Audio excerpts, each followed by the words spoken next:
Ezekiel the man is an interesting character. He is a priest who never got the opportunity to serve in the Jerusalem temple, the thing he'd studied to be his whole life. He never had the chance to do. He was, in fact, a prophet to the exiles in Babylon. Ezekiel was probably among the first group deported by the Babylonians in 597, and while he is in Babylon, Jerusalem is destroyed. So he has a much tighter preaching time than Jeremiah does, but he is an interesting character nonetheless.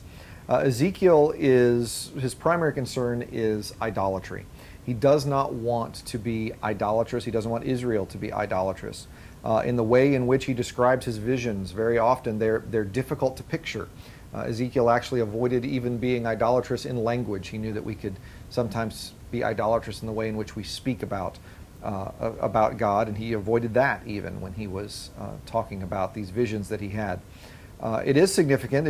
Ezekiel noted, to be a prophet in Babylon was a radical thing. There was a belief that God wouldn't call a prophet outside of the Holy Land. And here is Ezekiel, a prophet in Babylon. God was not confined by the bounds of the Promised Land.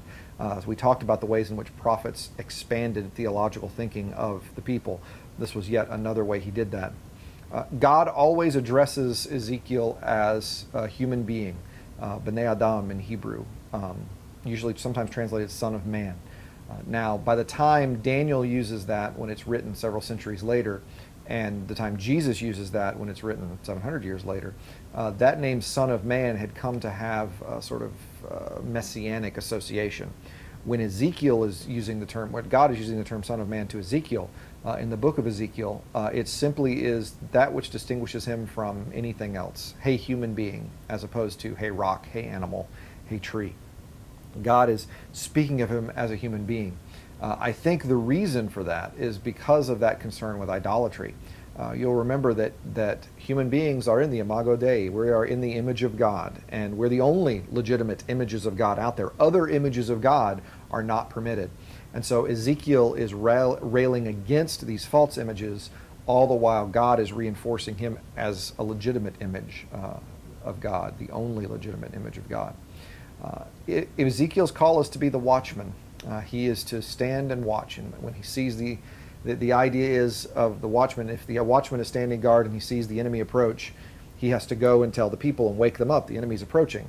If the people don't do anything, it's not the watchman's fault, that's the people's fault. Now, if the watchman sees the enemy approach and doesn't say anything and the people are killed, then it is the watchman's fault. God says your call is to go and tell the people, and if they listen or don't listen, it's not on you. Your job is to go and give my message to them. So probably a little bit better description of a call than we got in Isaiah, but still a very frustrating way to live. You give the message, and whether they hear or fail to hear, and it seems they often fail to hear, they will know a prophet has been among you. That is the call of Ezekiel.